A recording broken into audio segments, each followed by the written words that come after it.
Kabanata 3061 hanggang Kabanata 3070. Kabanata 3061. Ang swerte ay tunay na makakapagbago ng tadhana, ngunit hindi ito ganap na tiyak.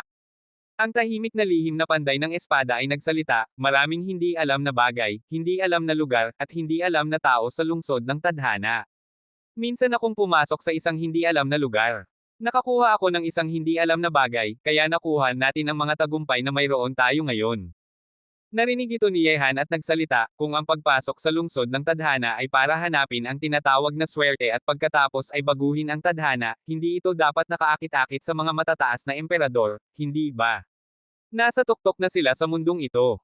Ang pinakamataas na tuktok. Ang di matatalo na panday ng espada ay mahinang tumawa at nagsalita, huwag mong sabihin na ang emperador ng langit ng ating lahi ng tao ay hindi nakatayo sa tuktok, ang tatlong banal ng lahi ng halimaw, ang mga panginoon ng dilim ng lahi ng dilim, at ang apat na emperador ng Diyos na sina Haotian, Taiyi, Taishang, at Tungtian ng lahi ng Diyos ay hindi rin itinuturing na nasa tuktok sa mundong ito. Ano? Ang mga salita ng di matatalo na panday ng espada ay direktang nagdulot ng pagkagulat sa puso ni Yehan. Ang emperador ng langit, pinakamataas na banal, Panginoon ng dilim, at emperador ng Diyos ay hindi ang pinakamalakas na kapangyarihan sa mundong ito. Maaari bang mayroong mas malakas na pagkakaroon sa itaas ng Diyos ng langit? Ito ay lahat na lihim, kakaunti lang ang nakakaalam. Ang di matatalo na panday ng espada ay nagpatuloy, noong nasa yugto mo ako, inakala kong tanga na ang emperador ng langit ay ang wakas ng pagsasanay.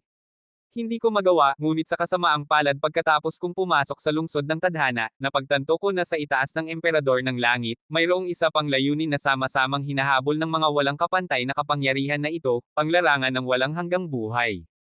Sa itaas ng emperador ng langit, ang larangan ng walang hanggang buhay. Si Yehan ay nanlalaki ang mga mata. Mayroong isa pang larangan sa itaas ng emperador ng langit. Ano ang larangan ng walang hanggang buhay? Ang larangan ng walang hanggang buhay, ito ay isang larangan na napakalayo sa atin. Sa kasalukuyan, wala pa tayong sinumang nakapasok sa larangan ng emperador ng langit. Paano natin maipaglalim ang larangan ng walang hanggang buhay? May mga alamat na ang mga tao ay nakapasok sa larangan ng walang hanggang buhay noong sinaunang panahon, ngunit sa pagkawasak ng nakaraang panahon, ang mga kasaysayang ito ay hindi na matutunton, ngunit ang larangan ng walang hanggang buhay ay talagang umiiral, ang langit at lupa ay hindi mamatay, at ang katawan ng daan ay mananatiling magpakailanman. Ang panday ng espada na wala sa kapantay ay bumaantong hininga at nagsalita. Ang langit at lupa ay hindi mamatay, at ang katawan ng daan ay mananatiling magpakailanman. Si Yehan ay bulong, maaari bang ang larangan ng walang hanggang buhay na ito ay mabubuhay ng magkasama sa langit at lupa? Ang lihim na panday ng espada ay nagsalita, ang larangan ng walang hanggang buhay ay kumakatawan sa langit at lupa, at ito ay namamahala sa 3,000 daan, at mananatili itong buhay magpakailanman sa mundo. Sa sandaling ito, ang katotohanan na narinig mula sa bibig ng tatlong dakilang panday ng espada ay halos binago ang dating pag-unawa ni Yehan sa sining ng pakikipaglaban. Ang larangan ng emperador ng langit ay hindi ang pinakamalakas sa mundong ito. Sa itaas ng emperador ng langit, mayroon din isang larangan ng walang hanggang buhay na hinahabol ng mga higanteng mula sa lahat ng lahi. Ang pagkakaroon ng magpakailanman ay walang pagkakaiba sa mahabang buhay. Noong nasa China ako, ang lahat ng mga nagsasanay ay naghahanap ng lihim ng mahabang buhay. Hindi ko inakala na pagdating ko sa mundong ito, ang mga tao dito ay naghahanap din ng parehong layunin.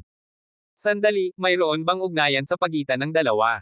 Ang isip ni Yehan ay gumagana, ang China ay naghahanap ng lihim ng mahabang buhay mula pa noong sinaunang panahon, bagaman sa modernong panahon, si Yehan at ang iba pa ay nakahanap ng banal na lupain ng Kunlun at kinumpirma na ang lihim ng mahabang buhay mula sa sinaunang panahon hanggang ngayon ay isang pasukan.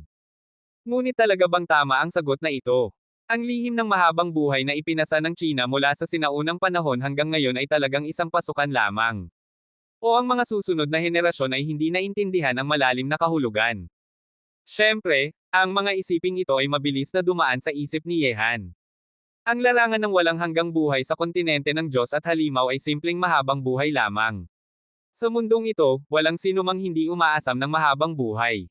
Huwag mong kailangang magtaka ng labis. Bagaman ito ay isang lihim, maraming matataas na antas ng mga tao sa lahi ng tao ang nakakaalam nito. Ang ilan ay maaaring alam na ito noon pa man, at ang ilan ay maaaring alam lamang ito ngayon. Ang di matatalo na panday ng espada ay nagsalita, ang dahilan kung bakit natin sinasabi sa iyo ang mga ito, una, ay para gawing lampas sa emperador ng langit ang iyong layunin, at ang pangalawa, Sa lungsod ng tadhana, mayroong isang pagkakataon na malampasan ang larangan ng walang hanggang buhay. Si Yehan ay malalim na huminga, at binigkas ang hindi natapos na mga salita sa ngalan ng di matatalo na panday ng espada. Ang tatlong dakilang panday ng espada ay lahat na tumango. Ang mga ito ay hindi nalihim sa mga kapangyarihan ng lahat ng lahi, ngunit, dahil sa mga paghihigpit, ang emperador ng langit ay hindi maaaring pumasok sa lungsod ng tadhana ng ganap. Ang di matatalo na panday ng espada ay nagpatuloy, ang pagkakataong pumasok sa larangan ng walang hanggang buhay ay ang gustong ng mga higanteng mula sa lahat ng lahi. Sa kasalukuyan, ang emperador ng langit ay pinaghihigpitan at hindi maaaring pumasok sa lungsod ng tadhana, kaya lahat sila ay tahimik na inilalagay ang kanilang pag-asa sa inyong mga tao. Gayunpaman, ang lungsod ng tadhana ay dumating minsan bawat 1,000 taon, ngunit walang sinumang nakahanap ng pagkakataong pumasok sa larangan ng walang hanggang buhay. Siyempre, hindi ito nangangahulugang walang pagkakataong pumasok sa larangan ng walang hanggang buhay sa lungsod ng tadhana, ngunit ang mga susunod na henerasyon ay palaging hindi nakahanap. Ipinapahiwatig mo ba, Lolo, na ang mga higanteng mula sa iba't ibang lahi ay hinahayaan tayong pumasok sa lungsod ng tadhana, at ang kanilang tunay na layunin ay hanapin ang isang pagkakataon para sa kanila na pumasok sa larangan ng walang hanggang buhay? Ang mga mata ni Yehan ay kumikinang ng maliwanag. Narinig ito, bagaman ang tatlong dakilang panday ng espada ay hindi tumango, hindi rin sila tumanggi. Ang di matatalo na panday ng espada ay bumaantong hininga, at nagsalita. Ang lahat ng tao sa mundo ay para sa tubo, bata, walang sino mang magiging mabuti sa iyon ng walang dahilan, kahit na mayroon, iilan lamang iyon, bago sila makontrol ang kanilang sariling tadhana, lahat tayo ay maaaring maging tauhan ng iba, kaya, kapag pumasok ka sa lungsod ng tadhana, dapat mong gawin ang lahat para makuha ang iyong sariling pagkakataon, ang tadhana, nasa iyong sariling kamay lamang, para malayang mabuhay sa mundo. Mahirap tanggapin ni Yehan ang katotohanan ito. Talaga bang ganap ang sinabi ng di matatalo na panday ng espada tungkol sa emperador ng langit ng lahi ng tao? Tama si Gao Bubay. Kung nais mong iwasan na kontrolin ng iba at maging tauhan, kailangan mo lamang magsumikap sa iyong sarili. Ang lungsod ng tadhana ay isang shortcut lamang para sa iyo. Sa lungsod ng tadhana, mayroong isang hindi karaniwang hininga. Ang swerte, tandaan, ang mas malakas na swerte, ang mas malaking pagkakataong pumasok sa lungsod ng tadhana. Ang panday ng espada na wala sa kapantay ay nagsalita. Tumango ng tahimik si Yehan. Sa sandaling ito, bigla siyang nakaramdam na ang buong lahi ng tao ay hindi kasing simple ng nakikita niya. Minsang sinabi ni Suzaku, huwag mong gawing tauhan sa kamay ng iba, kung ano ang sa iyo ay sa iyo, at huwag kang mahinahon kapag nakarating ka sa lungsod ng tadhana, kahit na kapag nakaharap mo ang iyong sariling mga tao, ang mga tao ay hindi mahuhulaan, lalo na sa kaso ng malaking pang-akit, ang iyong kahinahunan ay maaaring magdulot sa iyo na mawala ang iyong buhay. Huwag mong gawing tauhan ng iba. Kabanata 362. Ngayon, maaaring medyo naiintindihan na ni Yehan ang kahulugan ng pangungusap na ito. Bata, bagaman sinusubukan mong itago ng husto, kung tumpak ang ating pagbabasa, ang iyong pangangatawan ay hindi karaniwan. Mayroong mahigit sa 10 uri ng kapangyarihan sa iyong katawan. Sa aking alam, mayroon lamang isang uri ng pangangatawan sa mundo. Bukod pa rito, walang ibang pangangatawan na makakapagpatupad sa isang nagsasanay na gawin ito. Ang lihim na panday ng espada ay biglang nagsalita. Narinig ito, ang mga mata ni Yehan ay kumislap. Ang kanyang sariling pangangatawan ay nauugnay sa pangangatawan ng sandaming batas, at tanging ang mga pinakamalapit sa kanya ang nakakaalam tungkol sa kanyang pangangatawan. Wala nang ibang lihim. Ang di matatalo na panday ng espada ay nagsalita, may libu-libong pangangatawan sa mundo, ngunit kakaunti lamang ang tunay na maaaring tawaging walang kapantay na pangangatawan. Nakikita namin ang iyong pangangatawan, at ang ibang tao sa lahi ng tao ay natural na makikita rin ito. Sa aking alam, ang mga tao tulad mo na may ganitong pangangatawan, ay lumitaw minsan sa isang napakalayong lugar, at mahirap makahanap ng impormasyon tungkol sa iyong pangangatawan sa pinakalumang materyales ngayon. Kapag ang isang pangangatawan tulad ng sa iyo ay lumitaw, tiyak itong magdulot ng isang pagbabagong gumugulo sa mundo. Gayunpaman, ang ilang tao ay maaaring hindi gustong makita ang pagbabagong gumugulo sa mundo na ito, dahil ikaw ay nasa table row ng laro ngayon, ang pinakamahalagang piraso, kaya ikaw ay may nakalalangit na liwanag pa rin. Kapag ang iyong pinakamahalagang piraso ay nawala ang kanyang tungkulin, maaari kang mawala mula sa larong ito. Narinig ang mga salitang ito, tila walang alon sa mahinahong mga mata ni Yehan, ngunit mayroon ng malaking kaguluhan sa kanyang puso. Ang sinabi ng tatlong dakilang panday ng espada ngayon, ang kahulugang ipinahayag ng malabo, ay nagpataas ng tanong kay Yehan kung ang kanyang pagtitiyaga ay tama o mali. Lolo, Ibig sabihin ay hulaan ninyo na ako ang katawan ng sandaming batas. Si Yehan ay malalim na huminga, at tumingin sa tatlong panday ng espada at kay Li Shengyo mula sa pamilya ng kaluluwa. Ang kanilang mga ekspresyon ay napakamahinahon, alam nila iyon, ngunit hindi nila ito sinabi kailanman. Ang di matatalo na panday ng espada ay bumaantong hininga at nagsalita, kung alam natin ito, dapat mong malaman din ito, at ang mga tao sa tuktok ay alam din ito, kaya kung nais mong kontrolin ang iyong sariling tadhana, huwag mong mawala ang pagkakataong ito sa lungsod ng tadhana. Hehe, ang pagiging kasama ng hari ay parang pagiging kasama ng tigre. Ang puso ng emperador ay mahirap unawain, at ang mga nasa itaas ay lalong hindi mahuhulaan.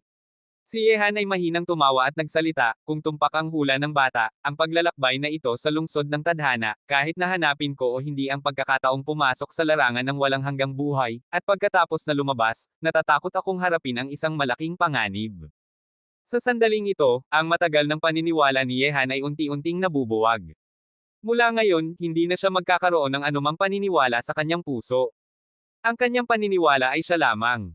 Ang mga langgam sa ibaba ay ganito, kahit na ang mga Diyos na nasa itaas ay hindi ligtas. Ang di matatalo na panday ng espada ay nagsalita, ang mga bagay ay hindi mahuhulaan, ngunit kahit na ito ay 100 patay, may paraan pa ring malampasan ito. Pagkatapos umalis dito, pumunta sa Daomen. Ito na ang pinakamabuting magagawa ko para tulungan ka.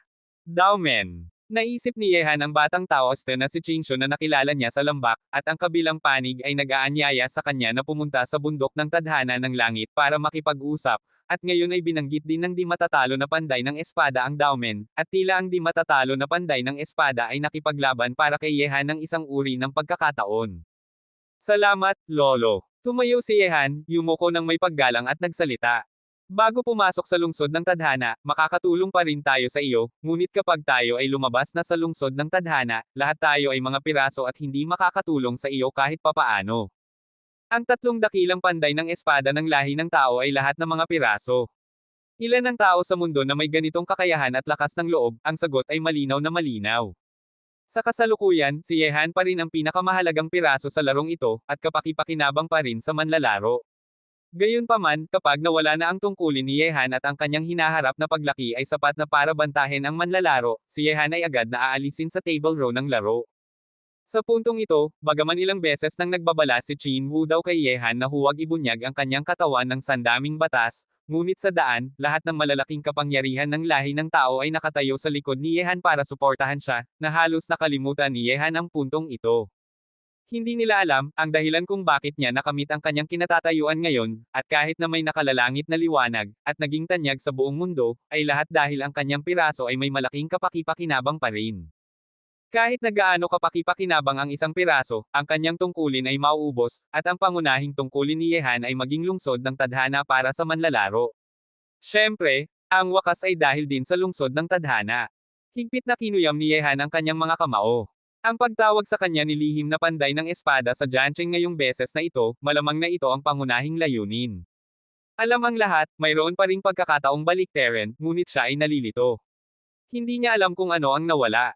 Bukod pa rito, may dahilan din si Yehan na maniwala na ang ilan sa mga salita ng tatlong dakilang panday ng espada ay malamang na hinihimok ng isang tao, tulad ng mga salitang nagpapasok kay Yehan sa lungsod ng tadhana para hanapin ang pagkakataong ng walang hanggang buhay. Kung hindi alam ni Yehan ito, pagkatapos pumasok sa lungsod ng tadhana, walang paraan para magsimula. Tanging kapag alam niya, hahanapin ni Yehan ang pagkakataong pumasok sa larangan ng walang hanggang buhay. Siyempre, maaaring inaasahan ng manlalaro o hindi na ibubunyag ng tatlong dakilang panday ng espada ang lahat kay Yehan sa oras na ito. Pinanood ko ang iyong paglaki sa buong daan, at kahit na nag-ambag ako dito.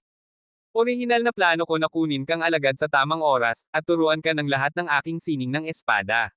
Sa kasamaang palad, hindi ko natuklasan ang iyong pangangatawan noong una, na ito pala ay ang katawan ng sandaming batas. Ang di matatalo na panday ng espada ay bumaantong hininga sa kanyang puso, sa huli, si Yehan ay ang kanyang pinakamahalagang kahalili, at tiyak na hindi niya gustong makita na si Yehan ay lamang aalisin mula sa mundong ito. Bukod pa rito, ang lahi ng tao ay pinamumunuan ng libu-libong taon, at may ilang nakatagong batas na hindi maunawaan ng di matatalo na panday ng espada. Kung talagang makakapagpasigaw si Yehan mula sa kahirapan, maaari itong magdulot ng pagbabagong gumugulo sa lahi ng tao. Hehe, ipinanganak akong si Yehan, at ipinanganak akong may magandang swerte. Hindi ako pinapagamit ng iba bilang piraso. Itatago ni Yehan ang sinabi ninyo sa mga lolo. Bago buksan ang lungsod ng tadhana, kung may pagkakataon, babalik si Yehan dito para makipag-usap sa mga lolo, Palam. Matapos sabihin iyon, lumingon si Yehan at lumipad palabas, bumababa mula sa matayog na tore ng espada. Kung maaari, hanapin ang pagkakataong pumasok sa larangan ng walang hanggang buhay. Marahil ito rin ay isang paraan ng pagkabuhay muli mula sa kahirapan. Mula sa itaas na palapag ng tore ng espada, isang mahinang boses ang nagpadala. Ang tatlong dakilang panday ng espada ay lahat na bumaantong hininga sa kanilang puso, at sinabi kay Yehan ang mga bagay na ito. Nag-isip din sila ng matagal. Sa huli, si Yehan ay talagang mahusay, at mayroon siyang pangangatawan ng sandaming batas. Ang paglitaw na iyon ay nagbukas ng bagong panahon para sa buong mundo, at ito ang pangalawang paglitaw sa katawan ni Yehan. Gao Bubay, hayaan siyang malaman ng maaga na bagaman ang batang ito ay unti-unting magiging malayo sa lahi ng tao, magbibigay din ito sa kanya ng liwanag ng buhay. Kung makakapagpasigaw siya mula sa kahirapan, depende lamang iyon sa kanyang sariling swerte. Sapat na ang tulong mo sa kanya. Nang makaramdam ng malamig na hininga ng di matatalo na panday ng espada, nagsalita ang panday ng espada na wala sa kapantay ng ganito. Kabanata 3063. Ang mundo ng monghe, bakit kailangang pamahalaan ng iba? Kung maaari, talagang sana ay magbago muli ang mundong ito. Ang lahat ng emperador ay mga langgam, ngunit hindi ganito kawalang katinoan. Ang di matatalo na panday ng espada ay tumingin sa tuktok ng langit. Mayroong ngiting nanunuya sa kanyang mukha. Yamang ayaw mong pamahalaan, bakit hindi ka mismo lumalaban? Sa halip, inilalagay mo ang iyong pag-asa sa isang batang lalaki na 20 kalahati ang edad. Sa oras na ito, sa tahimik na hardin sa itaas na palapag ng tore ng espada, isang payat na figure ang dahan-daang lumabas, ang kanyang mga kamay ay nasa likod, at tumingin din sa di matatalo na panday ng espada at iba pa na may mukhang nanunuya. Sa wakas ay handang mong ipakita ang iyong sarili, Ginoo Ginang.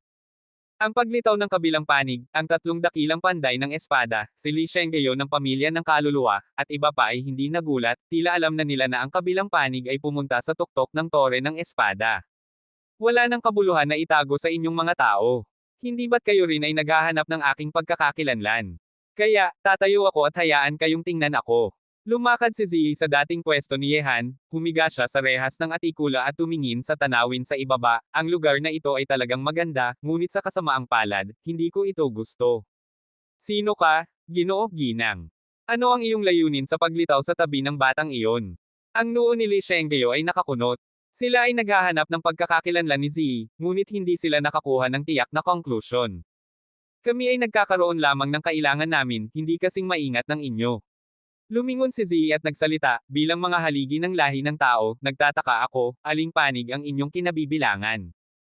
Ang di matatalo na panday ng espada ay mahinang nagsalita, huwag mong subukang pukawin kami. Bilang isang tao, natural na dapat nating isaalang-alang ang pangkalahatang sitwasyon. Ang kasalukuyang lahi ng tao ay hindi maaaring mawala sa mga matataas na pagkakaroon na sumusupil sa lahat ng lahi na malapit ng kumilos. Gayunpaman, ang bulok na pamamahala ay kailangan din ng bagong pinuno o pagbabago ng dinastiya, yamang siya ay pinili ng tadhana, hindi niya maiiwasan ang landas na ito. Paano kung hindi siya magtagumpay? Si Ziyi ay nangangatawan. Ang panday ng espada na wala sa kapantay ay nagsalita, hindi bababasa, ang lahi ng tao ay pa rin ang kasalukuyang lahi ng tao, at ang daan-daang milyong tao ay maaaring patuloy na mabuhay sa ilalim ng bulok na pamamahalang ito, at hindi sila mawawala. Napakabuting tao, natatakot akong ang lahi ng tao sa ilalim ng bulok na pamamahalang ito ay maaaring hindi sa kanyang panig. Matagal na silang namamahala. Mas gustong nila na patuloy na mabuhay sa ilalim ng bulok na pamamahalang ito kaysa tanggapin ang bagong pamamahala, ang kapangyarihan ay malalim ng nakarot, at maaari itong madaling mabago. Si Ziyi ay nangangatawan. Parang napakaunawa mo sa lahi ng tao, Ginoo Ginang. May kumislap na liwanag sa mga mata ng di matatalo na panday ng espada, at nagsalita, ang bawat pamamahala ay ibinabagsak, at ang bagong pamamahala ay hindi palaging maayos. Ang paggawa ay mas mahusay kaysa sa walang ginagawa, Ginoo Ginang.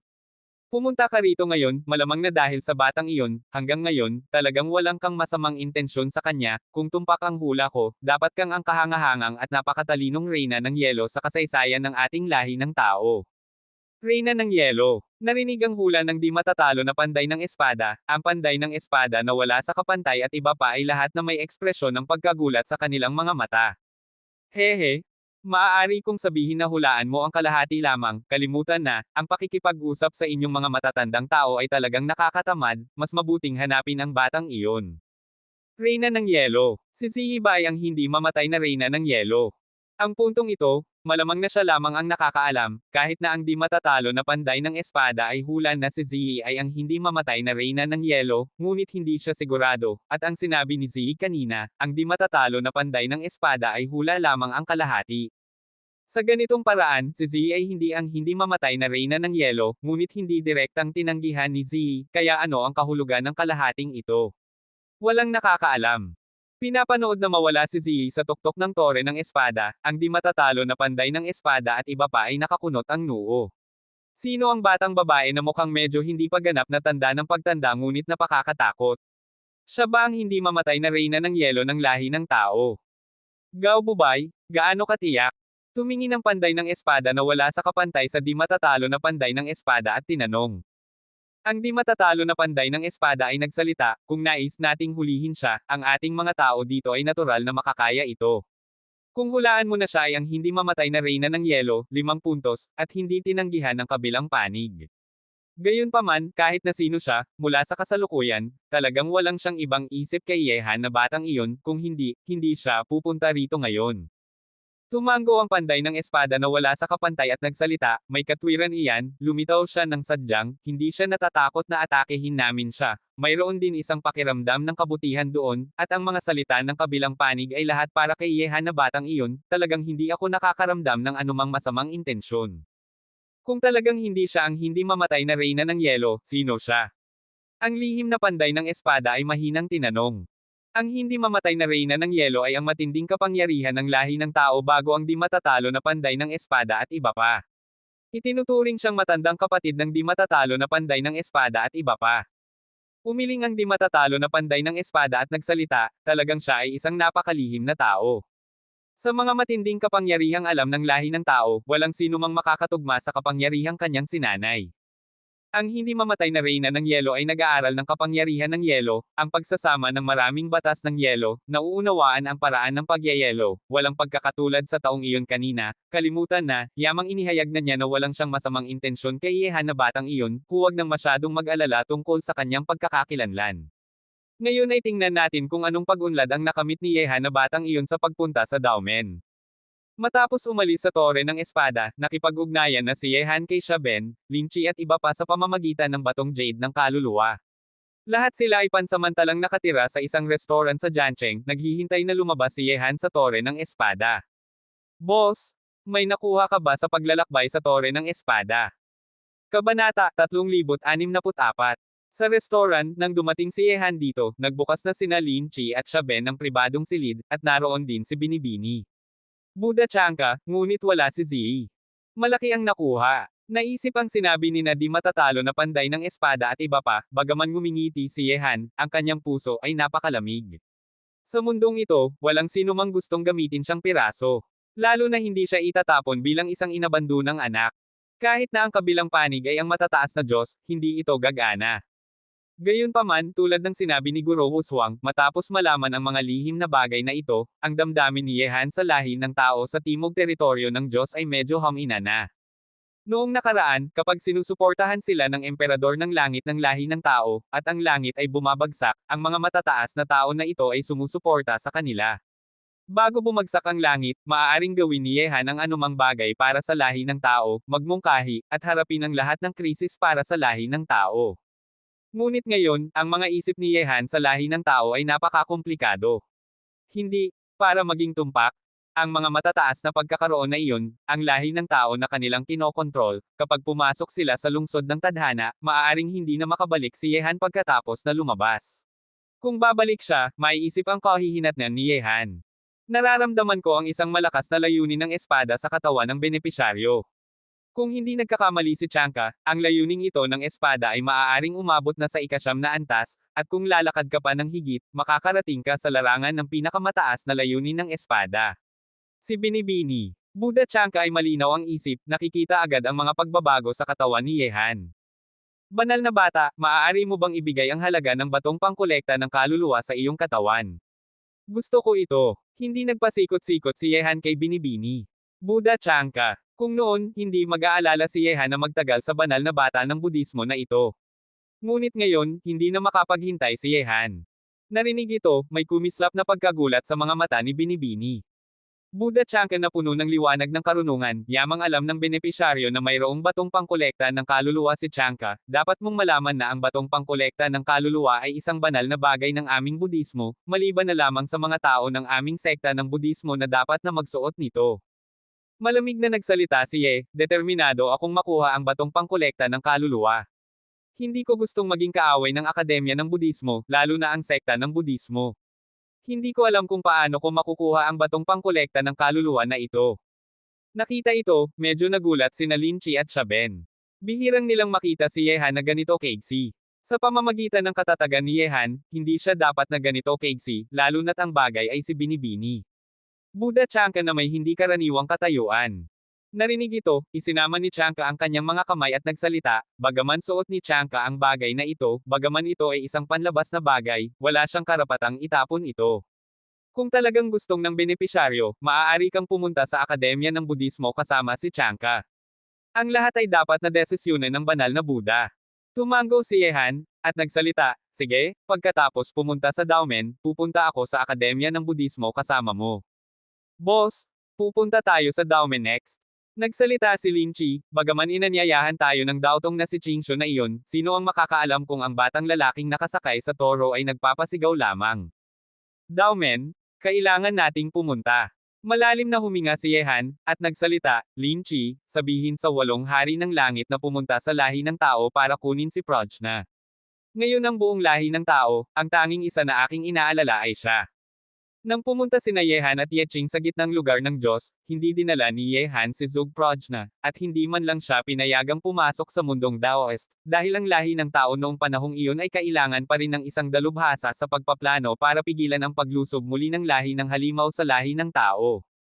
Ngunit ngayon, syempre, hindi napapayagan ni Yehan na manatili si Zug Banroo sa lahi ng tao. Tungkol kay Yeyaw mula sa Yaochi. Itinuturing lamang ni Yehan ang pag-ibig na iyon bilang isang panaginip, lalo na, paano aalisin ng mapagmataas na babae na iyon ang lahi ng tao at mabubuhay ng buhay na puno ng pagsubok kasama siya. Boss, anong nangyari? Ang mga salita ni Yehan ay nagpahinto sa mga pandaman nina Linchi at Shaben na hindi karaniwan. Pareho silang nakakunot ang noo.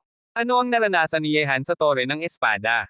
Dahan daw ang huminga si Yehan, at nagsalita, huwag kang magtanong, bago buksan ang lungsod ng tadhana, gustong kong makita si Prajna na lumitaw sa harap ko, tungkol sa iba pa, mauunawaan mo ito mamaya. Ngunit, boss, mayroon bang bagay na hindi natin dapat na hawakan ng magkasama? Ang mukha ni Linchi ay namumula. Hindi ko kayang hawakan, kayang mo bang hawakan?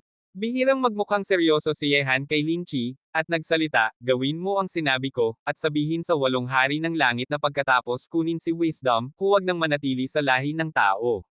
Agad na bumalik sa gitnang lugar ng Diyos, tawagan si Ziyi, at aalis tayo sa Jancheng mamaya at pupunta sa Daomen.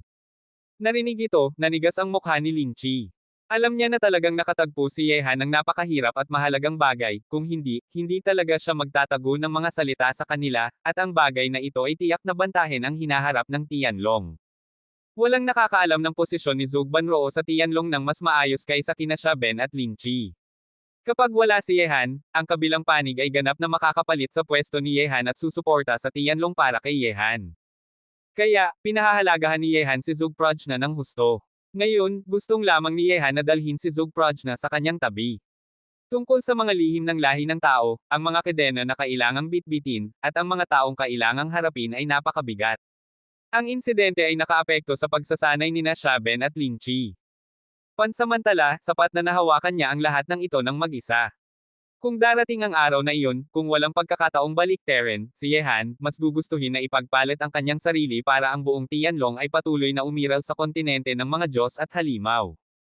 Kaya, hindi gustong malaman ni Yehan ng sinumang tao sa Tianlong ang mga bagay na ito pansamantala. Sa sandaling ito, sinahari ng langit na Abi, Chiang Moxi, Tantay Xiaoshui, at Awachang, na malayo sa banal na lungsod ng Tianlong ng Zhongzhou, lahat ay nakatanggap ng mga mensahe mula kay Linchi. Harapin ang utos ni Yehan, syempre nilang isinasagawa ito ng walang anumang pagtutol. Agad na bumalik sa lahi ng tao mula sa Zhongzhou. Bakit bumabalik ang apat na hari ng langit na abi sa lahi ng tao sa oras na ito? Maaari bang mayroong bagay na kailangang gawin ng ikatatlong kapatid para sa kanila? Harapin ang biglang pag-alis ng apat na hari ng langit na abi, hindi masyadong nag-isip sina Shu Chaoj at iba pa, ngunit naramdaman ni Li Zhengdao ang isang hindi karaniwang amoy dito.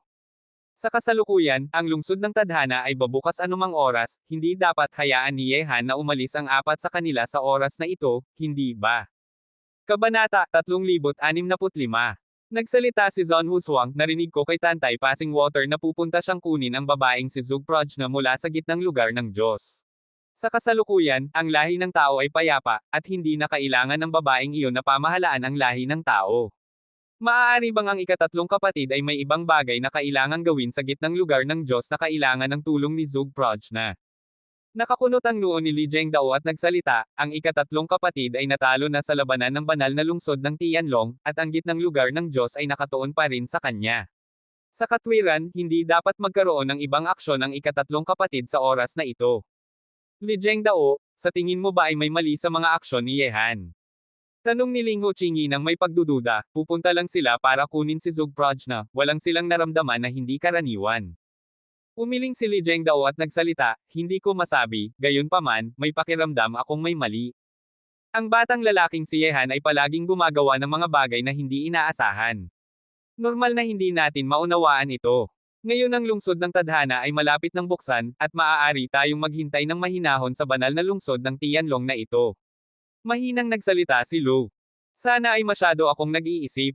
Malalim na huminga si Li Zhengdao. Gayunpaman, hindi lamang si Li Zhengdao ang hindi sinasadyang ibinalik sina Yehan at iba pa sa lahi ng tao. Medyo nalilito rin si Kang Tianzan.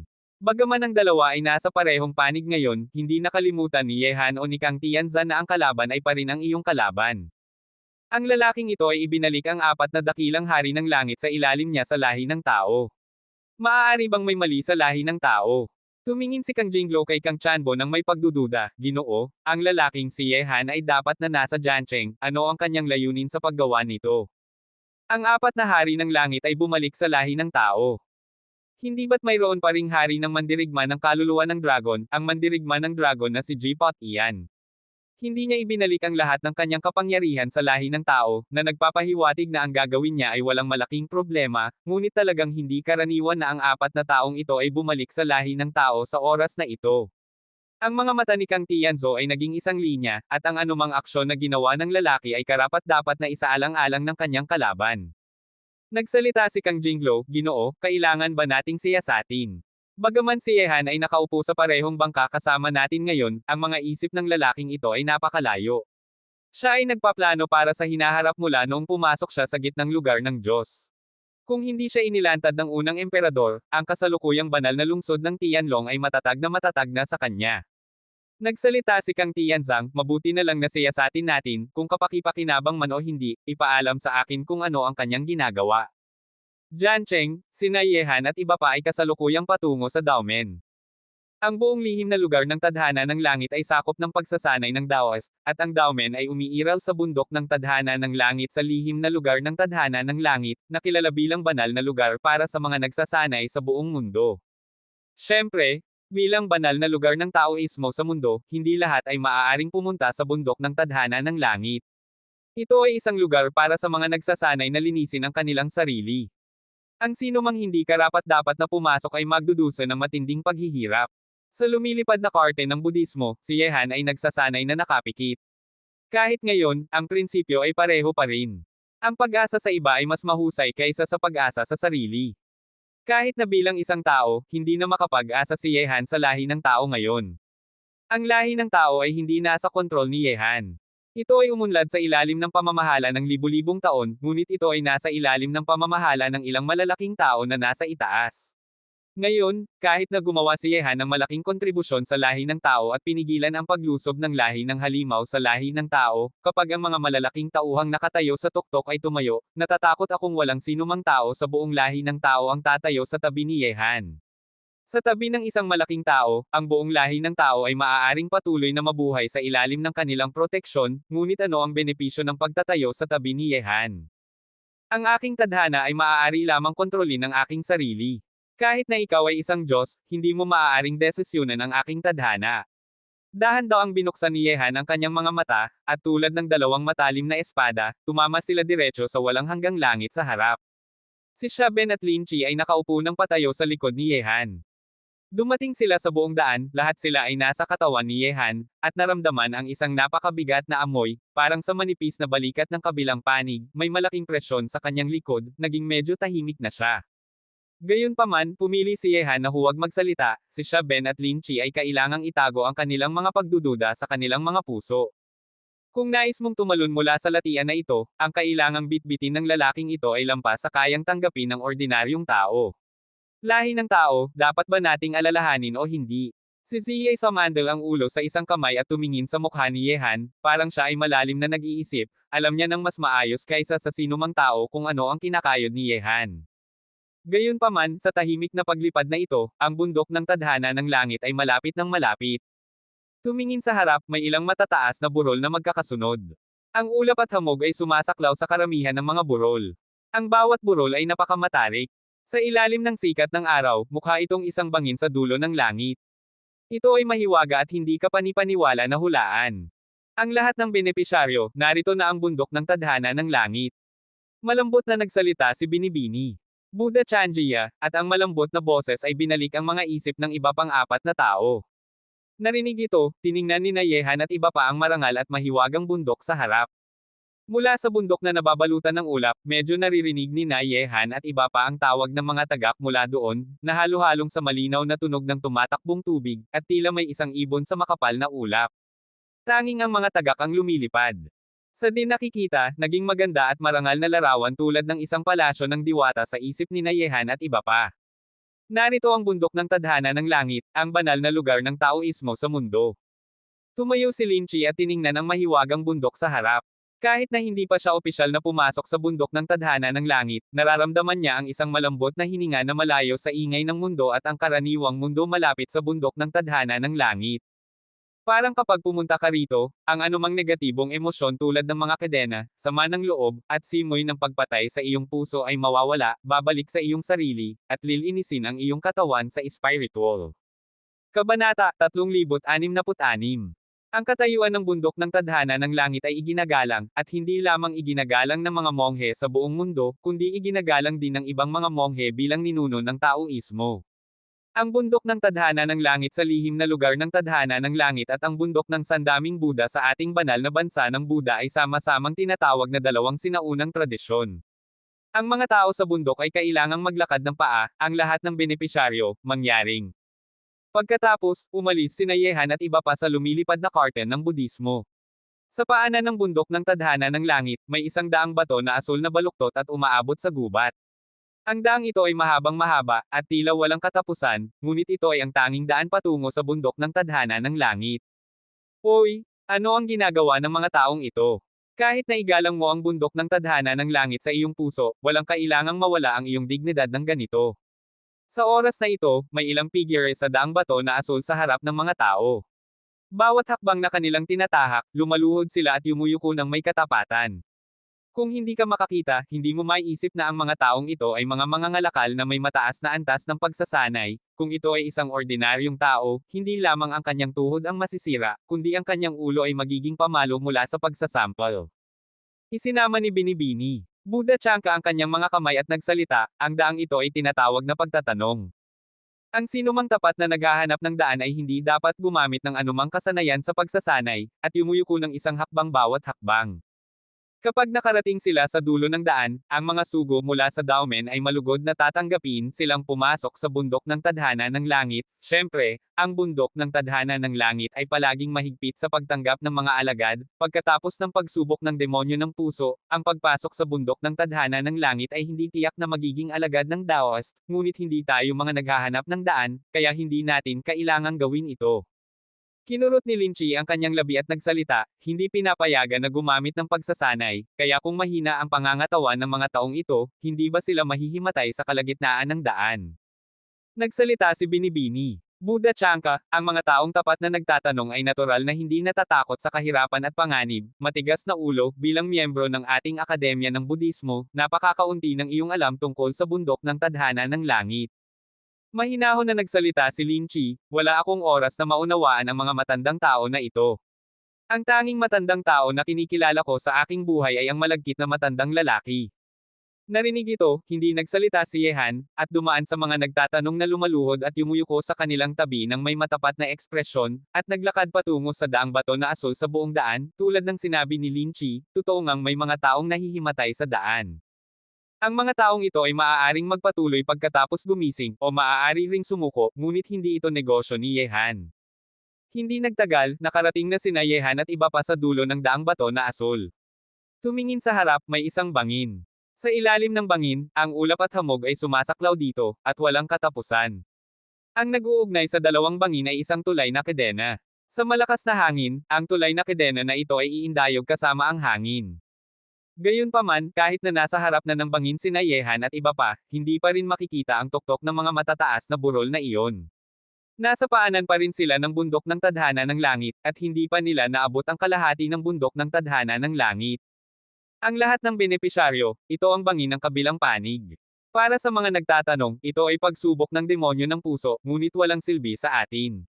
Sinabi ni Binibini. Buddha Zenji kay Yehan at iba pa habang tiningnan ang bangin. Ang mga banal na batang babae ng Budismo ay may malawak na kaalaman at talino, at alam ang lahat mula sa sinaunang panahon hanggang sa kasalukuyan. Malayo ako sa bundok ng tadhana ng langit, at lahat ay dumating mula sa malayo. Mangyaring tumawid sa tulay.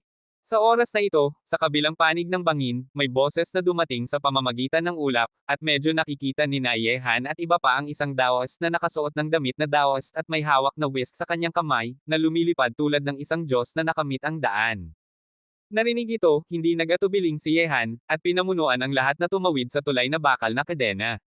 Sa kabilang panig ng bangin, isang matandang Daoist na mukhang 50 o 60 taong gulang, na may ngiti sa kanyang mukha, nakita si Yehan at iba pa na dumating, may hawak na whisk at ngumiti at nagsalita, sinabi ng aking batang tiyuhin ilang araw na ang nakalipas na may darating na mahalagang bisita mula sa malayo sa malapit na panahon.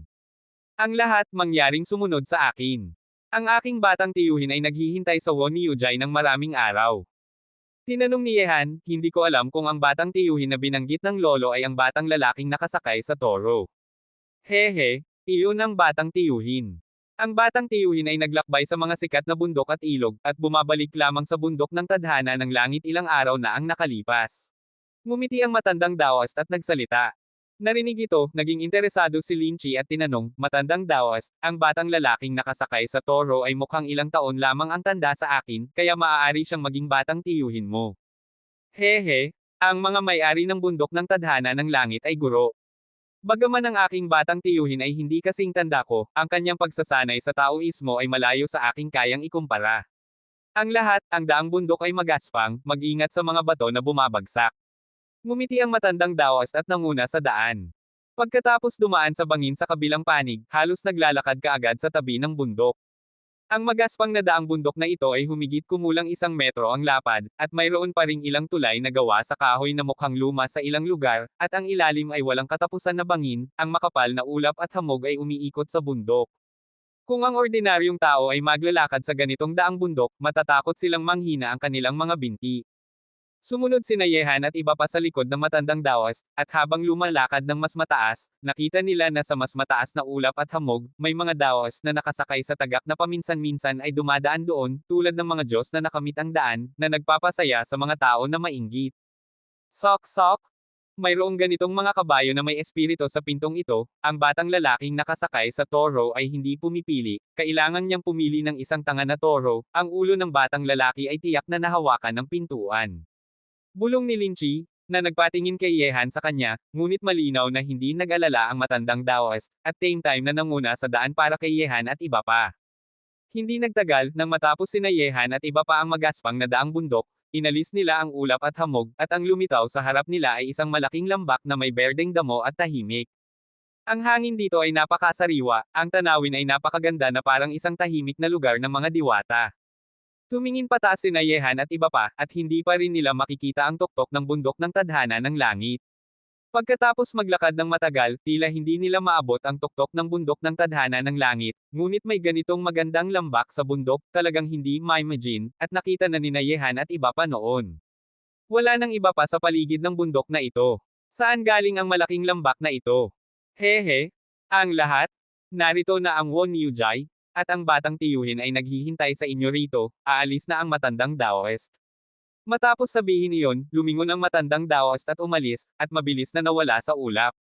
Nakita ito, sumigaw si Lin Chi sa malaking lambak sa harap, "Oy, nakasakay sa toro, nakarating na tayo, gusto mo pa bang itago at hindi lumitaw?" Hehe, huminahon ka, narinig na ng nakasakay sa toro. Sa oras na ito, sa malaking lambak sa harap, isang mahiyain na batang lalaki ang dumating na nakasakay sa isang malaking toro.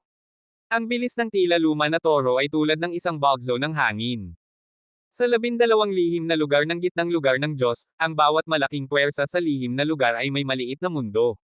Mula sa labas, ang bundok ng tadhana ng langit ay ilang matataas na burol lamang, ngunit tanging kapag pumasok ka sa bundok ng tadhana ng langit, makikita mo ang mundo sa loob. Kabanata 3067. Ipinaliwanag ni Binibini. Buddha Zenji kay Yehan at iba pa mula sa tabi. May langit at lupa sa loob. Dahan daw ang tumanggo si Yehan. Mula sa labas ng bundok ng tadhana ng langit, may ilang burol na magkakasunod dito, na napapalibutan ng ulap at hamog. Bukod pa rito, hindi nakita ni Yehan at iba pa ang malaking lambak na ito mula sa labas kanina, ngunit pagkatapos pumasok sa loob, makikita mo ang kakaibahan. Sa harap ni Yehan at iba pa, ang mahiyain na batang lalaki ay dumating na tumatakbo sa toro. Ang bilis ng tila luma na toro ay tulad ng hangin. Mahirap isipin na ito ang bilis na dapat mayroon ng isang luma na toro. Hehe. Ang mahalagang bisita ay dumating mula sa malayo, at ang landas ay hindi pa nagbati sa kanila, kaya huwag kang magtaka. Ang batang Daos na nakasakay sa toro ay lumundag mula sa luma na toro, pinaunlad ang luma na toro kay Yehan at iba pa, na may mahiyain na ekspresyon sa kanyang mukha at tumawa. Nagsalita si Yehan, "Kapatid na Daos ay isang dayuhan, bakit ka mag-aalala tungkol sa mga etikete na ito? Ang Taoismo ay karapat-dapat na banal na lugar para sa mga nagsasanay sa mundo, ang bundok ng tadhana ng langit na ito ay nagbigay sa akin ng kaalaman ngayon." Oy! Nakasakay sa toro, narinig ko mula sa matandang Daos kanina na ang lugar na ito ay Won Yujai, ngunit ang iyong tahimik na lambak ay parang hindi tumutugma sa tatlong salita ng Won Yujai. Si Lin Chi at ang nakasakay sa toro ay nagkaintindihan ng maayos, ang hindi maikiling, walang alinlangan na kalikasan ng kabilang panig ay talagang kasiya siya sa kanya, at lumakad siya papunta at tumayo na magkasama ang balikat kay nakasakay sa toro at ngumiti. Narinig ito, ngumiti ng mahiyain ang nakasakay sa toro, at nagsalita, ang Won Yujai ay tinawag lamang ng walang pag-iisip ng mga tao sa pintuan. Ang lugar na ito ay isang lugar lamang para sa akin na magpastol ng toro. Ang lahat mangyaring sumunod sa landas papasok sa lambak. May malinis na bukal na kamilya doon. Hintayin ang landas na mag-usap tayo ng dahan-dahan. Pagkatapos, ang batang Daos sa toro ay pinaunlad ang luma na toro, at pinaunlad sina Yehan at iba pa patungo sa lambak. Pagpasok sa lambak, ang mga ibon ay kumakanta at ang mga bulaklak ay mabango.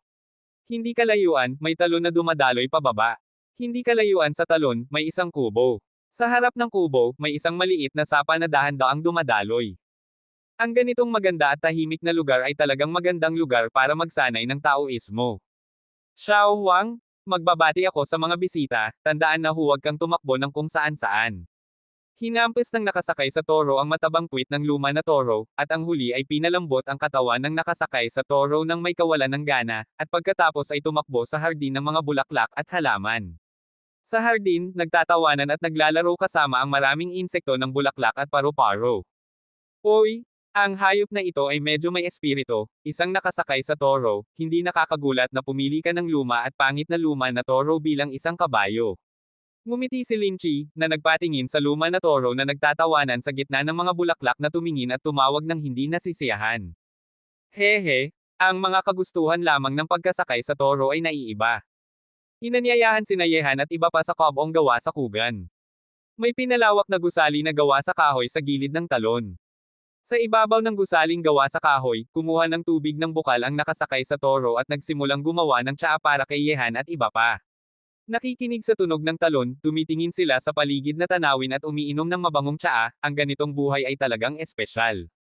Matagal nang nakatira si kapatid na daw sa bundok ng tadhana ng langit, nabubuhay ng isang kaakit-akit na buhay tulad ng malayang ulap at ligaw na tagak, malayo sa ingay ng mundo. Ang ganitong pagsasanay ay talagang maihahambing sa ordinaryong tao. Kung may araw na, talagang sana akong maging tulad ni kapatid na daw. Hanapin ang isang tahimik na lugar, kalimutan ang mga problema ng mundo, at mabuhay ng isang malayang buhay. Bumantong hininga si Yehan sa kanyang puso, at nagsalita. Narinig ito, nagbuhos ng tsaa ang nakasakay sa toro para sa lahat ng naroroon, at ngumiti at nagsalita, ang sekular na mundo at ang labas ng mundo ay parehong mga nagsasanay. Bagaman ang maliit na landas ay nasa labas ng mundo, paano nalaman ni kapatid na Ye na ang puso ng maliit na landas ay hindi nasa sekular na mundo? 3,000 Taoist, ang Taoismo ay nagpapunta sa langit, hindi limitado sa isang bagay, hindi limitado sa isang lungsod, ang pagnanasa ng puso, saan sa mundo ang hindi nag-aaral. Ang Taoismo ni kapatid na Taoist ay talagang hindi karaniwan. Ngumiti si Yehan at nagsalita, ang lahat ay nagsasabi na may dalawang matataas na talino sa Taoismo at Budismo. Mayroong 5 tao. Ito ay isang maling pangalan lamang, hindi na kailangang sabihin, ang maliit na landas ay walang ganoong kakayahan. Ngumiti ang nakasakay sa toro at nagsalita, si kapatid na Ye ay isang walang kapantay na tao sa listahan ng kandidato ng emperador ng langit, at iginagalang ng daan-daang milyong henyo sa mundo. Ang mas mataas na ikaw ay pupunta, ang mas malakas na ikaw ay mahuhulog, minsan hindi mo kailangang tumayo ng napakataas, hanggang sa makikita mo ito ay sapat na. Ang mga salita ni kapatid na daw ay maaaring sabihin na tumitama sa punto. Malalim na huminga si Yehan, ang lahat ng tao, hinayaan siyang tumayo ng napakataas, ngunit kapag siya ay nahulog, ang kanyang katawan ay tiyak na magiging durog, kahit na mayroon siyang kakayahang tumayo ng mataas, mas mabuting tumayo sa isang posisyon na hindi mataas o mababa, tumingin sa mataas na lugar, at unti-unting magpatuloy pasulong. Parang si kapatid na Ye ay naunawaan na ang katotohanan ito. Nagsalita ang nakasakay sa toro, ang mundo ay isang malaking batya lamang na may tina, may lahat ng uri ng kulay, ang ilang kulay ay malinaw mong makikita, ngunit ang ilang kulay ay hindi mo makikita. Malinaw, maaari, kapag malinaw mong nakita ito, ikaw ay nasa malalim na latian na sa malaking batyang may tina na ito. Kaya, si Yehan ay pumunta sa bundok ng tadhana ng langit ngayon para hanapin ang solusyon, at umaasa akong bigyan ako ni kapatid na daw ng ilang payo. Dahan daw ang itinaas ni Yehan ang kanyang tasa na may tsaa sa halip na alak. Ano ang paraan para malutas ito? Ngumiti ang nakasakay sa toro. Ang maliit na landas ay walang talino, at mayroon akong ilang pananaw, tulad ng sinabi ng Budismo, dependent origin and extinction, ang ikot ng sanhi at bunga, saan nagmula ang pag-asa na ito, saan nagtatapos, may sanhi, may bunga, ang solusyon na hinahanap ni kapatid na Ye ay nasa lugar ng dependent origin, kung saan nagsimula ang sanhi at bunga, at ang lahat ng ibang panlabas na puwersa ay tumutulong na gamutin ang ibabaw, hindi ang ugat. Ang lugar ng pinagmulan. Dahan daw ang itinaas ni Yehan ang kanyang ulo at tumingin sa malayo, lahi ng tao. Kapatid na Ye, ang tsaa ay hindi magkakaroon ng parehong lasa kapag ito ay malamig na. Nagsalita ang nakasakay sa toro ng may kahulugan, pagkatapos ay kumuha siya ng tasa ng tsaa at ininom ito ng buo. Narinig ito, may kumislap na liwanag sa mga mata ni Yehan, salamat, kapatid na daw, sa paglilinaw ng kalituhan. Hehe, pakinggan mo lang ang walang kwentang salita ng nakasakay sa toro. Kalkulahin ang oras, darating na ang batang kapatid na babae sa lalong madaling panahon. Ngumiti ng mahiyain ang nakasakay sa toro. Sa oras na ito, ang luma na toro na nagtatawanan sa gitna ng mga bulaklak ay biglang itinaas ang kanyang ulo at tumawag, na nakakuha ng pansin ng lahat sa gusaling gawa sa kahoy. Sa labas ng lambak, may isang babae na nakasuot ng puting damit na mas maputi sa nyebe, na may hawak na puting katana, na naglalakad patungo sa kubo. Ang babae na ito ay walang pampaganda sa puting damit, may hugis itlog na mukha, at itim na buhok na tahimik na nakasabit sa kanyang balikat. Pagkatapos, ang kanyang hitsura ay talagang kamangha-mangha.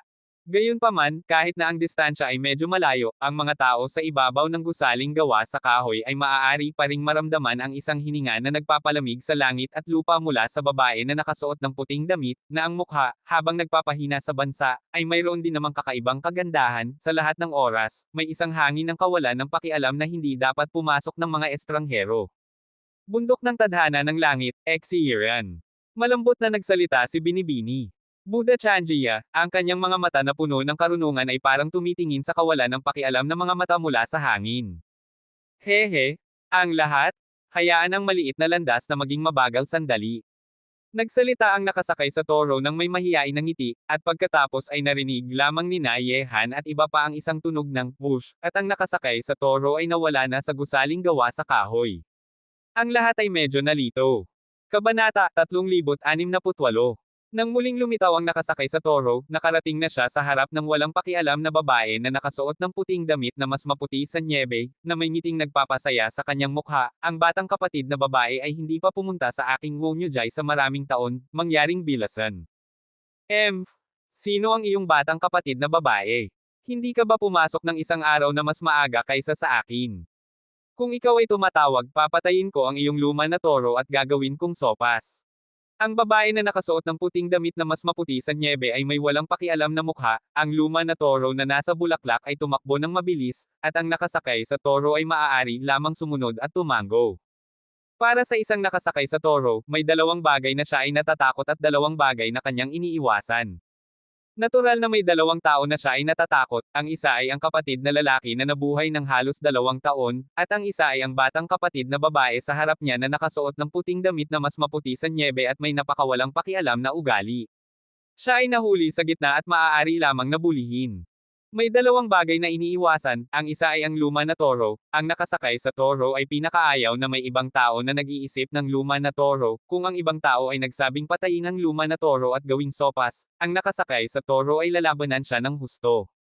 Ngunit hindi niya kayang suntukin ang batang kapatid na babae na ito, hindi ito tanong kung kaya niya bang suntukin ang batang kapatid na babae na ito, kahit na suntukin niya ang batang kapatid na babae na ito, at mayroong kapatid na lalaki na nabuhay ng halos 2 taon na sasaktan siya, tiyak na sasaktan siya hanggang sa hindi siya makabangon sa kama sa kalahating buwan. Oy! Ang isang bagay ay nahuhulog sa isang bagay, parang ang nakasakay sa toro ay natatakot sa babae na ito. Sa gusaling gawa sa kahoy, ngumiti si Linchi at nagsalita. Matigas na asno, Daoist Exihiran, kung gagamitin niya ang taybak, matatakot ka. Malambot na nagsalita si Binibini.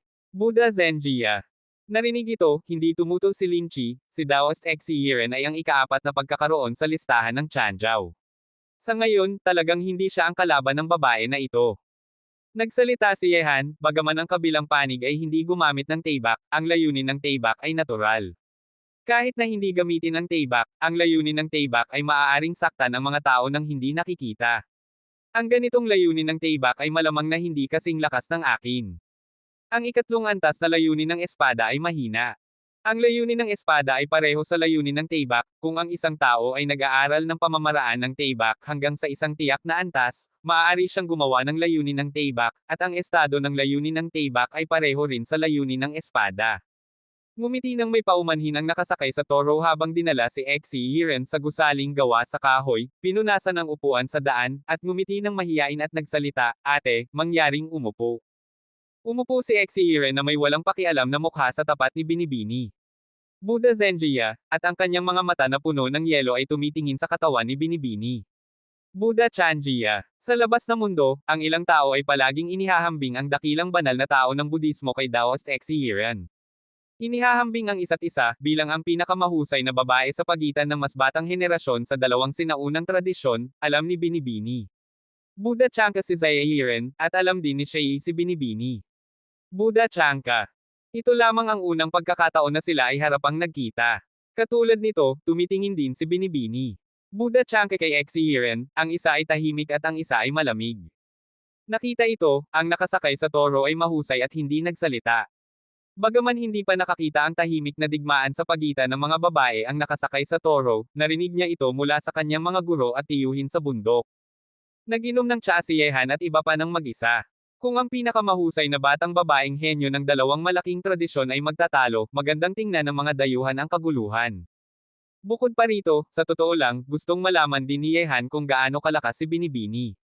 Buddha Chanka. Gaano kalakas si Exihiran ng pintong ito? Ang 4 na hindi kapani-paniwalang henyo ng Budismo at Taoismo, halos hindi nila ipinakita ang kanilang lakas sa harap ng ibang tao. Banal na bata ng Budismo na si Zenjia, narinig ko na mayroon kang puso ng isang banal na Buddha. Kung mayroon kang pagkakataon, ang taybak ni Exihiran ay tiyak na magtuturo sa iyo ng pinakamataas na sining ng digmaan ng Budismo. Sa ganitong uri ng tingin, ang malalamig na boses ni Exihiran ay tulad ng isang nakakatakot na malamig na hangin, na dumadaloy sa mga tainga ng lahat. Narinig ito, isinama ni Binibini. Buddha Chanka ang kanyang mga kamay at mahinahon na nagsalita, Amataba, ang babaeng benepisyaryo ay may pagkaobseso sa kanyang puso. Mahinahon na nagsalita si Exihiran, dapat bang ihambing ang tao at Budismo? Gustong kong malaman kung gaano kalalim ang mga tagumpay sa Budismo ni Binibini. Buddha Chanka, na sikat sa buong mundo. Nagsalita si Binibini. Buddha Chanka, ang Dharma ay malalim at malawak, ngunit naiintindihan lamang ni Chanka ito ng kaunti. Ang babaeng benepisyaryo ay isang nagsasanay mula sa labas ng bansa, kaya dapat mong bitawan ang iyong pagnanasa para sa katanyagan at kayamanan. Kahit na mawala si Chanka, ano ang makukuha ng babaeng benepisyaryo? Hindi mo maiiwasan ang laban na ito. Ang gagawin ko na si Exiren ay sumunod sa aking puso at hindi para sa makukuha. Ang panalo o talo ay walang epekto sa akin. Sa walang pakialam na mga mata ni Exiren, parang may mga hibla ng nakakatakot na liwanag ng taybak na kumikislap, hindi naaabala ng mga panlabas na bagay. Ito ay isang napaka-persistenteng babae, at mahirap na baguhin ang kanyang napagpasyahan. Siyehan ka ba, ang ikatlong ranggo na lahi ng tao sa listahan ng kandidato ng Emperador ng Langit? Dahan-dahan, tumingin si Exiren kay Yehan, at ang walang pakialam na mga mata ay hindi makakita ng anumang kulay maliban sa malamig na yelo. Narinig ito, ngumiti si Yehan at nagsalita, ako ito, ang bulaklak ay hindi naiintindihan ang paghihirap ni Yiren. Sino ang nakikiramay sa damdamin ni Yiren? Ang pangalan ng batang babae ay may espesyal na karisma, ang mga salita ay maganda, at ang tao ay mas maganda, at tanging ang parang paraiso na bundok ng tadhana ng langit, maaari lamang na magtanim ng isang tao tulad ng batang babae. May kinalaman ba ito sa iyo? Nagsalita si Exiren na may paring walang pakialam na mga mata, sinabi na si Yehan ng lahi ng tao ay napakagaling at pinakamahusay sa mundo. Kung sa lahi ng tao o sa gitnang lugar ng Diyos, paulit-ulit siyang lumikha ng mga himala, na hindi maihahambing sa ibang walang kapantay na tao. Ngayon sa unang tingin, mas mukha akong isang taong nag-aakit ng mga bubuyog at paro-paro. Narinig ito, natawa si Yehan ng walang boses, at nagsalita, parang ang unang pagkakataon na tayo ay nagkita, hindi ako nag-iwan ng magandang impresyon sa puso ng batang babae, ngunit paano ako tretuhin ng mundo, si Yehan, ay opinyon ng mundo, paano ako tretuhin ng batang babae si Yehan, iyon ang opinyon ng batang babae, hindi ko ito maaaring kontrolin. Isang araw, gustong ko ring malaman kung ano ang kakaiba kay Yehan, ang ikatlong kandidato para sa Emperador ng Langit. Tumayo si Exiren at mahinahon na nagsalita, ang bundok ng tadhana ng langit ay hindi isang lugar na maaaring puntahan ng lahat. Kahit na narito ka, hindi ka tiyak na bisita, sumunod ka sa akin. Matapos sabihin ito, si Exiren ay bumaba sa gusaling gawa sa kahoy at naglakad palabas ng lambak tulad ng isang mahinahong hangin. Kabanata 369. Nakita ito, naging makitid ang mga mata ni Yehan at nagsalita, maghintay kayo rito, pupunta ako sa bundok ng tadhana ng langit. Matapos sabihin iyon, lumitaw na si Yehan sa likod ni Exiren. Ngumiti ng mahiyain ang nakasakay sa toro nang makita ito, babalik ako. Daozun. Ang mga salita ng pagkasakay sa toro ay nagdulot ng pagkagulat sa mga mata ni Binibini. Buddha Derchangia. Sa labas ng lambak, ang ulap at hamog ay nagbabalot. Sa sandaling ito, may isang tagak na lumilipad sa ulap. Ang kanyang mga mata ay lumapit. Sa ibabaw ng tagak, nakatayo si Yehan at Exiren na nakaharap sa hangin. Ang tagak ay nagdadala sa kanilang dalawa na lumilipad patungo sa ulap. Nakatayo si Yehan sa tagak na may mga kamay sa likod. Habang siya ay dumadaan sa mga sapin ng ulap at hamog, nakikita na ni Yehan ang mga palasyo ng diwata at kastilyo na matataas sa ulap at hamog, na lihim, at ang mga sinag ng ultraviolet ay tumatama sa mga gusaling ito. Gumagawa itong parang natatakpan ng isang sapin ng ginto, na napakaganda. Ang mga figure na nakasakay sa tagak ay dumadaan sa ulap isa-isa, tulad ng mga diwata. Ang tanawin na ito ay nagpapaalala kay Yehan sa langit na hukuman sa mitolohikal na pelikula at telebisyon, ngunit ang pagiging doon ay may mas malaking epekto sa paningin. Ang Daomen ay karapat-dapat na sinaunang tradisyon na itinatag sa libu-libong taon. Bumantong hininga si Yehan sa kanyang puso, ang ganitong uri ng pinagmulan, natatakot akong tanging ang bundok ng sandaming Buddha sa bansa ng banal na Buddha ang makakapantay dito. Nakarating na. Ang isang walang pakialam na boses ay binalik si Yehan mula sa kanyang mga isip. Ang tagak sa ilalim ng kanilang paa ay bumaba at lumapag sa isang sinaunang plaza. Ang buong plaza ay walang tao, at isang malaking evergreen na puno ay nakatayo sa gitna ng plaza. Patayo sa ibabaw ng langit. Ito ang tunay na Daomen, ang lihim na lugar na lampas sa labas ng mundo. Lumapag si Yehan sa plaza, tiningnan ang lihim na palasyo ng diwata at Tianbao sa paligid na ulap at hamog, at ang pintuan ng Daos na natatakpan ng isang sapin ng sikat ng araw, napakaganda na nagbibigay sa mga tao ng pakiramdam na parang isang panaginip. Gayunpaman, ang parang panaginip na dowmen na ito ay puno rin ng isang pinakamataas na puwersa ng langit at lupa, na hindi maaaring labagin ng mundo. Maghintay. Tumingin si Exiren kay Yehan at umalis, iniiwan si Yehan na mag-isa sa walang tao na plaza. Nakita ito, hindi nagsalita si Yehan, at hinayaan si Exiren na umalis. Ang dowmen ay napakagalang at parang walang alinlangan, ngunit hindi ito isang lugar na maaaring labagin ng sinumang tao. Pumunta si Yehan sa ilalim ng malaking evergreen na puno at nakaupo ng patayo, hindi nag-aaral, tahimik siyang naghihintay na bumalik si Exiren. Dowmen, ito ang pagkakataon ng buhay na hinahanap ni Unbeaten Swordmaster para kay Yehan. Bagaman hindi malinaw na sinabi ni Unbeaten Swordmaster, paano hindi maiintindihan ni Yehan. Mabilis, nakalipas ang 10 minuto, kalahating oras, at 1 oras. Hindi pa rin bumabalik si Exiren. Sa ilalim ng evergreen na puno, nakakunot ang noo ni Yehan, ngunit hindi siya nagplano na umalis, at patuloy na nakaupo ng patayo sa ilalim ng evergreen na puno. Unti-unting, habang naghihintay si Yehan, isang hindi nakikita na antok sa gitna ng gabi ay dahan-daang sumalakay kay Yehan, na nagbigay kay Yehan ng ideyang matulog. Hindi alam ni Yehan, dahan-daang nagsara ang kanyang mga mata, tulad ng isang matandang monghe na nasa meditasyon.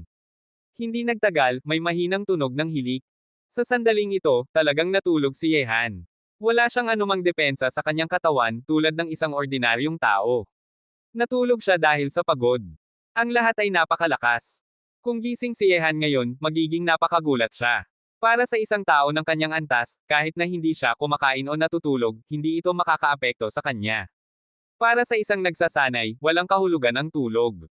Ngunit talagang natulog si Yehan ngayon, at ito ay sa ilalim ng isang uri ng hindi alam na sitwasyon. Ang mundo ng dowmen ay may parin pagsikat ng araw at paglubog ng araw. Habang natutulog si Yehan sa ilalim ng malaking evergreen na puno, ang gintong liwanag na sumasaklaw sa buong dowmen ay dahan-daang nawala, pinalitan ng madilim na gabi na sumasaklaw sa buong dowmen. Nagdilim na, at ang buong kalangitan ay puno ng mga bituin na lumulutang sa kalangitan ng gabi. Ang pintuan ng dawas na nakatikip sa kalangitan ng gabi na puno ng bituin ay nagbibigay sa mundo ng pakiramdam ng kakaibahan at hindi maunawaan. Ang pintuan ng dawas sa araw ay natatakpan ng isang sapin ng gintong liwanag sa ilalim ng sikat ng araw, maganda at marangal, hindi maaaring labagin. At ang pintuan ng dawas sa gabi ay may pakiramdam ng kakaibahan, lalo na sa ilalim ng buong kalangitan na puno ng bituin, ang pintuan ng dawas na puno ng tahimik ay parang dulo ng langit na nakahiwalay sa mundo. Gayunpaman, kahit na nagdilim na, ang Exiren na umalis ay hindi pa rin bumabalik, at ang buong plaza ay walang tao pa rin, tanging ang malaking evergreen na puno ang kasama ng natutulog na si Yehan. Kabanata 3,070. Sa ilalim ng evergreen na puno, habang dumating ang gabi, dahan-daang natulog si Yehan tulad ng isang ordinaryong tao. Sa panaginip, umalis si Yehan sa kanyang katawan na parang ang kanyang kaluluwa ay nawala sa kanyang balat. Nakita niya ang kanyang sarili na nakaupo pa rin ng patayo sa ilalim ng evergreen na puno. Nais ni Yehan na maabot ito ng kanyang kamay, ngunit hindi niya ito maabot kailanman. Lalo pa siyang nagulat nang malaman na ang malaking evergreen na puno sa kanyang likod ay dahan-daang nalalanta. Ang berdeng tuwid na puno ay naging tuyo at dilaw, at ang berdeng dahon ay dahan-daang naging mga patay na dahon, na bumababa mula sa evergreen na punong isa-isa, na umaandar kasama ang hangin, at hindi nagtagal ang buong plaza ay natatakpan ng isang sapin ng tuyo at dilaw na dahon. Kahit na ang katawan at ulo ni Yehan ay natatakpan ng mga patay na dahon. Sa tanawin na ito, nakita ni Yehan ito sa kanyang panaginip, parang nakakita siya ng isang lalaki sa kanyang pinakamabuting edad na tumatanda at namamatay minuto-mina, hanggang sa maging isang tasa ng buhangin. Ano ang nangyari? Ang palad ni Yehan ay gumalaw patungo sa evergreen na puno, at sa susunod na sandali, biglang dumating ang kadiliman, at agad na natuklasan ni Yehan na ang evergreen na puno ay nananatiling evergreen na puno, at siya ay nakaupo pa rin ng patayo sa ilalim ng evergreen na puno at natutulog ng mahimbing. Wala nang nagbago. Ngunit ang tanawin kanina ay napakatotoo na hindi maipaliwanag ni Yehan kung totoo ito o hindi. Ang lahat ay parang peke, ngunit parang tunay na karanasan. Gising. Nakatayo ng matatag si Yehan sa altar, ibinalik ang kanyang kaluluwa sa kanyang lugar, at pinilit na gumising mula sa malalim na tulog na iyon. Sa susunod na sandali, biglang binuksan ni Yehan na natutulog ng mahimbing ang kanyang mga mata. Tumayo siya at tiningnan ang malaking evergreen na puno sa kanyang likod, na parang umaabot sa tuktok ng langit. Ang nakita niya kanina ay isang panaginip. O totoo ito? Totoong at pekeng, pekeng at totoo, ang lahat ay isinilang mula sa puso, ang iyong nakikita, pagkakaroon at pagkawala, mahalaga ba ito? Bigla, isang napakalumang boses na may hininga ng panahon, parang mula sa buong kalangitan ng gabi na dumadaan, na nagpataas ng ulo ni Yehan at tumingin sa kalangitan ng gabi na puno ng bituin. Para sa iyo, maaaring hindi ito mahalaga, ngunit para sa akin, ang pagkakaroon ay pag-asa. Kung ang pag-asa ay wasak, ano ang kabuluhan ng pagkakaroon? Dahan-dahang nagsalita si Yehan, nagsasalita sa kalangitan ng gabi. Pagkatapos, sa tingin mo ba ang puno sa harap mo ay totoo o peke? Ang lumang boses na may mahabang kasaysayan ay muling umalangaw sa kalangitan ng gabi. Narinig ito, hinawakan ni Yehan ang tuwid ng malaking evergreen na puno at nagsalita, syempre itong totoo. Hehe, pagkatapos ay basahin mo na ngayon. Bigla, ang evergreen na puno sa harap ng mga mata ni Yehan ay nawala ng walang bakas man lang. Hindi ito simpleng pagkawala, kundi direktang pag-alis. Ang paraang ito ay maaaring tawaging himala. Ang pagkakaroon at pagkawala, mahalaga ba ngayon? Tanong ng lumang boses. Narinig ito, bulong ni Yehan, hindi ito mahalaga, ang mahalaga ay ang tao na kumokontrol sa pagkakaroon at pagkawala. Maaari nilang gawing umiral ang lahat o wasakin ang lahat. Kung mayroon akong kapangyarihang lampas sa langit at lupa, ang pagkakaroon at pagkawala ay nasa parehong lugar. Ano ang kinalaman ko? Ako ang gumagawa ng tadhana, ang lahat sa mundo ay nasa aking mga kamay, at ang aking ibig sabihin ay ang kalooban ng langit.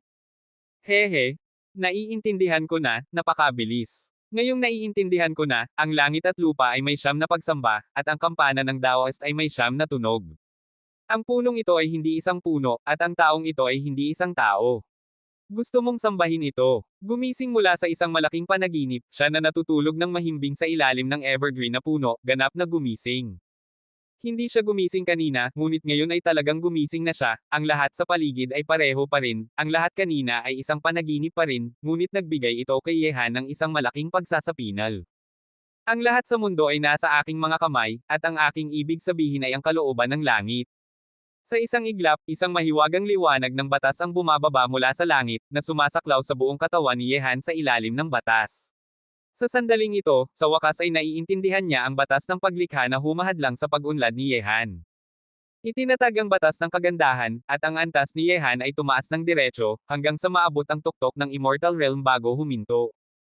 Sa lahat ng panahon, dapat nang tumalon si Yehan sa Immortal Realm noon pa man, ngunit dahil ang batas ay hindi pa perpekto, si Yehan ay nananatili sa Nine Tribulation Supreme, nananatili sa antas na ito ng matagal, at ngayong tumalon na, ang matagal na akumulasyon ni Yehan ay direktang hinayaan siyang lampasan ang Immortal Realm Xiaocheng at direktang umunlad sa tuktok ng Immortal Realm Dacheng. Parang ang lahat ay tadhana, at ang ilang tadhana ay nauna ng tiyak sa mahabang ilog ng panahon. Ang batang lalaking ito ay talagang isang tao na may ganoong uri ng pangangatawan. Akala ko hindi siya makakatulog sa kanyang mga panaginip, ngunit hindi ko inakala na ang tulog na ito ay magtatagal ng 9 na araw na sitwasyon, at biglang naiintindihan din ang kapangyarihan ng isang batas, kaya tumalon sa tuktok ng Immortal Realm Dacheng. Sa isang palasyo ng Daomen, isang matandang Daoist na may puting buhok ay may hawak na whisk sa kanyang kamay at tiningnan si Yehan na nasa ilalim ng evergreen na puno at nakatikip ng liwanag ng batas na may ngiti sa kanyang mukha. Sa tabi ng matandang Daoist na may puting buhok, mayroon din isang monghe na babae at isang Daoist na may itim na buhok. Ang sinumang may paningin ay tataas ang boses kapag nakita sila, ang tatlong Diyos ng langit. May tatlong Daoist sa Daomen, na namamahala sa mga tainga ng Toro, at ang kanilang Taoism ay napakagaling. Sila ay mga taong hindi namamatay na iginagalang ng lahat ng monghe sa mundo. Ang pag-unawa ng batang lalaking ito ay hindi na pagsubok na. Kahit na ang dalisay at inosenteng tao sa aming Daomen ay hindi makakapantay dito. Ang evergreen na punong ito ay iniwan ng Daoist ancestor. Bagaman ang batang lalaking ito ay natulog ng 9 na araw na gumising ay napakabihira. Sabi ng monghe na babae na may hawak na fakhen.